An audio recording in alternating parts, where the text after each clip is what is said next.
Good morning. Welcome to Delta Centralized Financial Services Getting on Track presentation. My name is Ebony Stringer, and I am the lead packager for Centralized Financial Services. And today we're going to be discussing some areas of opportunity for CFS, as well as some possible solutions we're looking to implement here in the near future within the department to help us reach our goals within the next 6 months to 12 months. So if you have any questions, feel free to please save them until the end of the presentation as they may be covered as we go through. And we will have a time for questions at the end. We currently have 336 files that have been rejected by our file review department and need correction. This is in addition to 1,158 files that are past due 180 days. We currently have a goal of $4 million for AR and bad debt. Escalations are out of control, taking our team leaders off of the floor, leaving them unable to assist employees, and having them constantly on the phone trying to de-escalate students who are upset. And this is also resulting in some extremely high turnovers within the department as some employees are experiencing a burnout and or feeling inadequately trained or feeling as though the job is too much because their peers have gone and the workload is not feasible for how many employees we have left. So some of the data that we've looked at over the course of the last 6 months encompasses the picture that speaks to our issues, and hopefully our solutions proposed later on today will be something you consider allowing us to complete so that we can reach our goals. So here we're going to look at a couple of different pieces of data. We're going to be examining our current standing and our goal. And within this, we do have the 6-month data provided, but I'm not going to highlight those numbers because that is where we're from. Keep in mind, since 6 months ago, we have lost about 20% of our staff. So these numbers from 6 months ago to current, you will see an increase in good news, a decrease in the negative. However, this isn't indicative of today because we are down staff-wise. So our daily number of abandoned student calls is extremely high. This number is what's feeding our escalations, and this number could really drive our AR down, our outstanding debts, because these could be students who are calling in who have documentation for us. These could be students who have file errors, who are now correcting their documents so we can resubmit them and get their funding. These are students who just needed to get their package done. Additional data here is capturing for our 14-15 and 15-16 academic year students requiring packaging. 6 months ago, we were over at 1,600. Currently, we're under 1,200, and we have a goal of less than 200. So we're still not where we need to be with that number. And hopefully, with our proposed solution, we are able to come closer to that number within the next 6 months, and then at worst case scenario, the next year. Our file returns. File returns, in my honest opinion, is something that is definitely more controllable in the house. Our file review department is in-house, and so we need to look to see what we can do to bridge the gap between our file review department and our packaging department to see why this number is so high. What are we missing on the packaging side versus what is not being presented on the file review side that is being overlooked? What are our most common errors? What are the most common things that we see being rejected for? What is it the same thing? Are there trends? Are there areas of opportunity and growth? That's another thing that we want to examine and look at a little bit more closely. Accounts receivable. Our bad debt in millions represented here on the chart. So again, we made a little stride there between 6 months ago and currently, but not nearly as much as we need to, considering where we are. So We're definitely looking at our solutions, pushing our AR down to get to a reasonable number for all of our campuses. Proposed solution. The number one solution to solving this problem is to acquire adequate staffing of qualified representatives who can perform the work needed with little to no errors.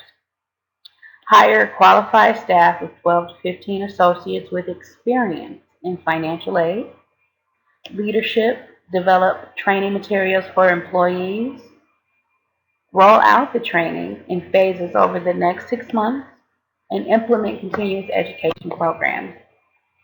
So I want to kind of discuss each one of these items and how they'll be beneficial to CFS.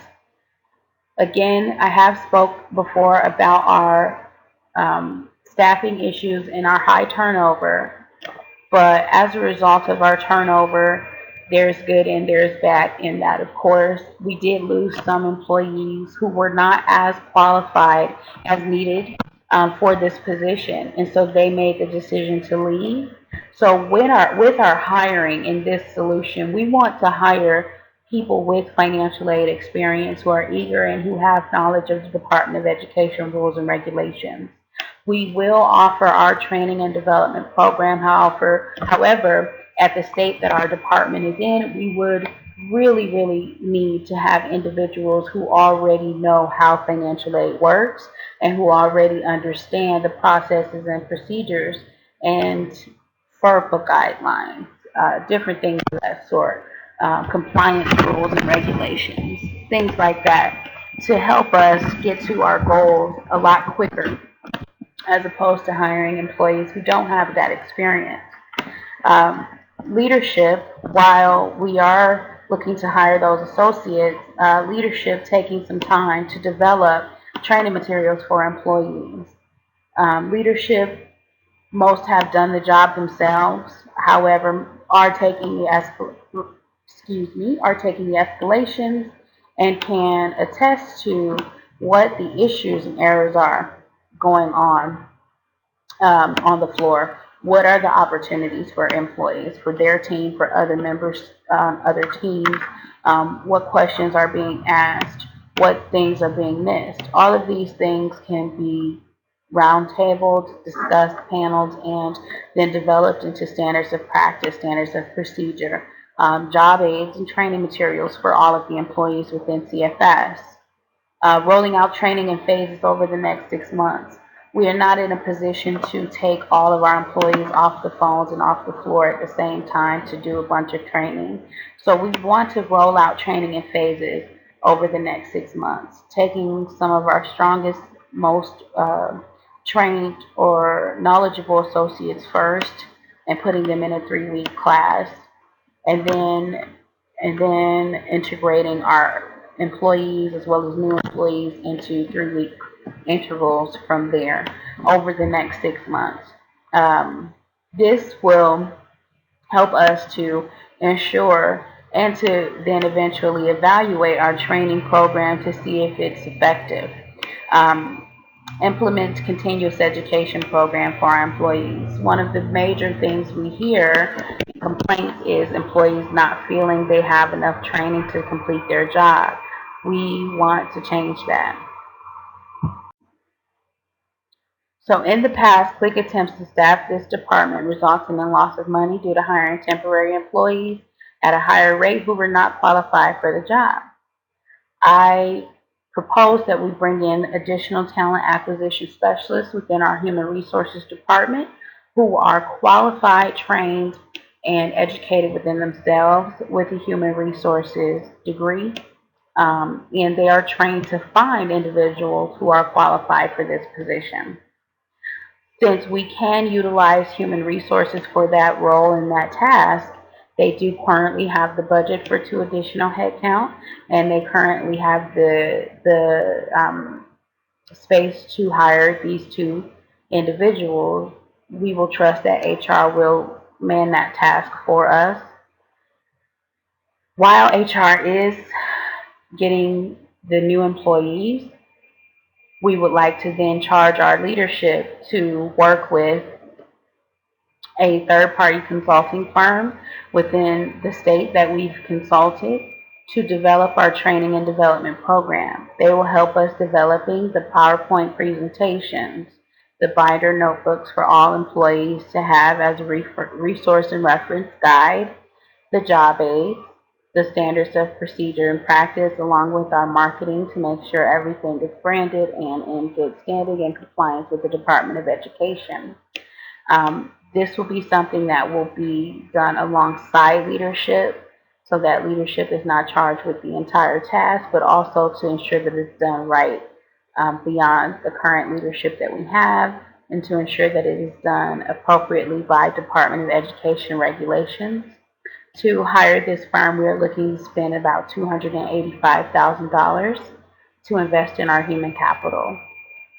Our human capital is the biggest asset we have right now, and it's the one that is in jeopardy right now due to the high turnovers and losing accreditation 6 months ago. So we want to make sure that we invest in our employees and we invest in our future by providing the tools necessary for them to be successful.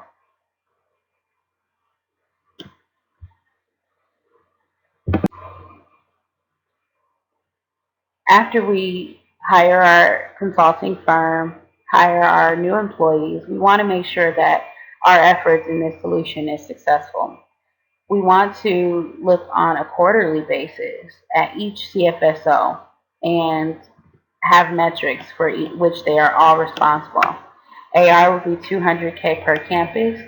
AR per student is $1,500. Percent of the CFSO's population with AR, no more than 18%. And quality assurance call scores at 85% or above. Each of these numbers will speak to the individual representative's success, the campus's success, and then the company as a whole. AR 200K per campus is absolutely a doable number considering we do have VA students, we have tuition reimbursement students, and a small population of students who are cash. So we want to make sure that our financial aid students are packaged, their documentation is on file, and the Department of Education is current up to date with their payments for their education. AR per student at $1,500. This will be dividing your entire AR by the population of students you have with AR. We want to make sure that we do not have students in classes 4 or 5 courses sometimes with balances over $6,000–7,000 because what is happening is these students will finish their program, we did not get funding in, and we cannot bring in funding. And now the student is stuck with a high balance and no degree to show for it. This is a disservice to our student and not a representation of us as a company and as a whole. We want to make sure we are properly and appropriately managing to these balances. Percent of the population with AR, 18%. Again, we want to allot a good percentage for our military students, a percentage for our tuition reimbursement students, and even a percentage for our cash students, who may at some points have a balance while we are waiting for payments to come in based on their various arrangements. However, we do not want to have 50% population of students with AR because 30% of their packages aren't filed and 20% of the packages are returned and the other 50% make up cash and not done and things of that sort. So we want to actively have leadership managing to these numbers on a quarterly basis. And then, of course, the quality assurance calls for training to customer service, de-escalation, one-call resolution, actually being thorough and getting accurate information. These are things we want to look for to ensure that we are addressing the issue, not creating more issues, and helping our students each and every time. With the evaluation of success and the hopes of success, absolutely, we want to make sure that we do have an implementation for if there is not success with these goals. So at the end of Q1, if a CFSO is not meeting these goals, they'll be placed on a warning for 30 days. After 30 days, we will review the goals again, and they will have coaching side-by-sides and training opportunities during that 30 days to help them get to their goal. If after 30 days they're still not at their goal, they'll be placed on a written or corrective action plan. The corrective action plan will detail exactly what the CFSO needs to be meeting, the expectation to come off of the cap and be meeting expectations as an employee. Um, if the employee still is not meeting at the end of that quarter now, which will give them an additional 60 days, then the employee will go on a final. The final will be reviewed in 60 days. If the employee is still not meeting expectations, they will be terminated from the company. Our goal in CFS is to offer outstanding superior financial service to our students who are continuing their education to become better adults, better parents, better providers, and better employees in their respective fields. We need to hold ourselves to a better, much higher standard than what we have been, and that is the goal. So while the corrective action plan may seem a bit daunting and it seem a bit harsh, it is necessary to ensure that we are doing the best we can each and every time for our students. Are there any questions? Okay, well, at this time, I would like to say thank you so much for your attention during this presentation. If you do have any questions that you think of at a later time, feel free to email us at questions@dcec.org.